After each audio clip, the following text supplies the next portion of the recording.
और मेरे साथ जुड़ रहे हैं स्टॉक बॉक्स टेक्नोलॉजीज के सिद्धार्थ राय मंगला। सिद्धार्थ जी नमस्कार, शो में स्वागत है आपका। मार्केट्स बहुत ही रेंज बाउंड ट्रेड है, लेकिन अच्छी बात है कि निश्चित तौर से रिकवरी है। अब बड़ी बात है कि आप रिकवरी के ऊपर बेट कर रहे हैं या फिर जो इनिशियल ट्रेंड है कमजोरी का उसके ऊपर, क्या व्यू है आपका मार्केट्स पर?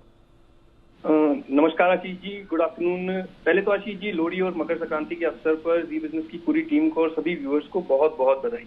अब देखिए आशीष जी, निफ्टी की अगर हम बात करें तो लास्ट 20 दिनों में आज ये 5th अटेम्प्ट है आशीष जी, जब निफ्टी ने 17,800 को तोड़ने की कोशिश की, बट ये ब्रेक डाउन नहीं कर पाया और वहां से हमने एक अच्छा टर्न अराउंड बनते हुए देखा है। इसका मतलब है कि 17,800 17,750 की रेंज से अब जब तक मार्केट ऊपर रहता है तब तक हमें बिल्कुल बुलिश व्यू रखना चाहिए, क्योंकि एक बहुत इंपॉर्टेंट सपोर्ट रेंज अब बन चुकी है आशीष जी। तो यहाँ पर निफ्टी की हम 17,900 वाली कॉल को बाय कर सकते हैं आशीष जी। अब पिछले 10 मिनट में क्योंकि निफ्टी बहुत तेजी से बढ़ा है, इसलिए थोड़ा सा इस कॉल का प्रीमियम भी बढ़ चुका है। तो मैंने इनिशियली स्टॉप लॉस 60 रुपीज के आसपास में दिया था आशीष जी। अब इसको हम उठाकर 75 पर रख सकते हैं और हमारे टारगेट्स होंगे 190 और 210 तक के। बैंक निफ्टी की अगर हम बात करें तो जिस तरह से आज बैंक निफ्टी को हमने नीचे से टर्न अराउंड होते हुए देखा है आशीष जी, और 42,000 के ऊपर फिर से आते हुए देखा है, तो मुझे लगता है कि बहुत आराम से यहाँ से भी बैंक निफ्टी हमें 500 पॉइंट्स तक की मूव भी दिखा सकता है। तो बैंक निफ्टी की भी हमें कॉल के अंदर मैं रेकमेंड करना चाहता हूँ आशीष जी। देखिए यहाँ पर 42,200 की जो कॉल है, ये जो 19 जनवरी की वीकली एक्सपायरी की कॉल है, इसको हम बाय करके चल सकते हैं आशीष जी। इसका स्टॉप लॉस हमें इनिशियली 190 का था, इसको भी थोड़ा सा हम ऊपर लेकर आ सकते हैं 220 के पास, और हमारे टारगेट्स होंगे 425 और 450 तक के। तो सेटअप और आइडिया जो है तेजी का ही है, खरीदारी करनी है। अच्छा सिद्धार्थ जी, 17,900 की जो कॉल ऑप्शन आप सजेस्ट कर रहे हैं, जहां पे टारगेट है करीब 190 से लेकर 210 रुपए तक के, 75 का स्टॉप लॉस लगाना है, इसका अभी मौजूदा भाव क्या चल रहा है? इसका आशीष जी, जहां पर हमने आइडेंटिफाई की थी वो 100 रुपीज के आसपास में हमने आइडेंटिफाई किया था। अब ये बढ़कर 130 रुपीज के आसपास आ चुकी है। तो ये मैं 19 जनवरी की जो वीकली एक्सपायरी है उसकी बात कर रहा हूँ। 19 जनवरी वाली जो एक्सपायरी है, इस पे खरीदारी करनी है, तो 100 की बढ़कर 130 हो गई है, तो क्या 100 का वेट करें, 130 पे खरीद लें? नहीं, हम यहाँ पर भी बाय कर सकते हैं आशीष जी, क्योंकि मोमेंटम अभी भी अच्छा है। बट हमने स्टॉप लॉस जो इनिशियली 60 रुपीज का दिया था उसको हम ऊपर लेकर आकर 75 रुपीज के आसपास लाकर रख सकते हैं।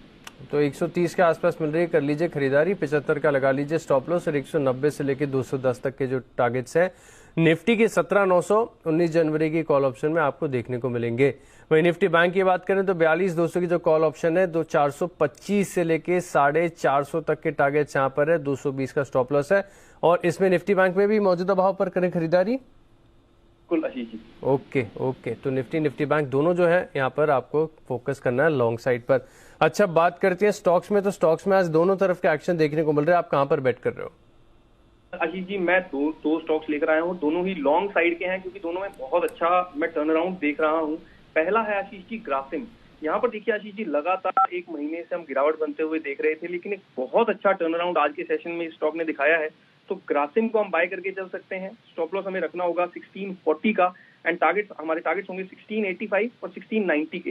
ग्रासिम भी आशीष जी थोड़ा सा अब सडनली बढ़ चुका है पिछले 5-10 मिनट में, इसलिए हम ग्रासिम के स्टॉप लॉस को भी उठाकर 1650 पर ला सकते हैं। And second stock Ashish ji Balkrishna Industries. यहाँ पर देखिए आशीष जी, एक बहुत सुंदर ब्रेकआउट, एक पिछले एक महीने के मोमेंटम को आज कैरी करता हुआ ये स्टॉक हमें दिखा रहा है, और एक बहुत अच्छा ब्रेकआउट भी दिखा रहा है। तो बालकृष्णा इंडस्ट्रीज को भी हम बाय करके चल सकते हैं। स्टॉप लॉस हमें लगाना होगा 2210 का, और हमारे टारगेट्स होंगे 2255 और 2265 तक के। तो दो ट्रेडिंग आइडियाज है। बालकृष्ण इंडस्ट्रीज यहाँ पर मोमेंटम है, स्ट्रॉन्ग टायर स्टॉक्स में है फोकस, तो 2,255 रुपए का टारगेट है। पार कर गया तो 10 रुपए तक के और बड़े लक्ष्य यहाँ पर देखने को मिल सकते हैं, लेकिन 2,210 रुपए का स्टॉप लॉस भी लगाना, मौजूदा भाव के करीब करेंगे खरीदारी। और ग्रासिम में भी पिछले कुछ दिनों का जो ट्रेंड है इंडिकेट कर रहा है कि स्टॉक में आएगी तेजी। 1,685 रुपए का पहला टारगेट और 1,690 रुपए का दूसरा है। 1,670 अभी फिलहाल फ्यूचर्स में भाव चल रहा है, आप 1,650 रुपए का लगा के चल सकते हैं स्टॉप लॉस। दोनों आइडियाज जो है लॉन्ग साइड पर है, खरीदारी करेंगे ग्रासिम और बालकृष्ण इंडस्ट्रीज में। शुक्रिया सिद्धार्थ जी, ये बेहतरीन ट्रेडिंग आइडियाज हमारे साथ शेयर करने के लिए।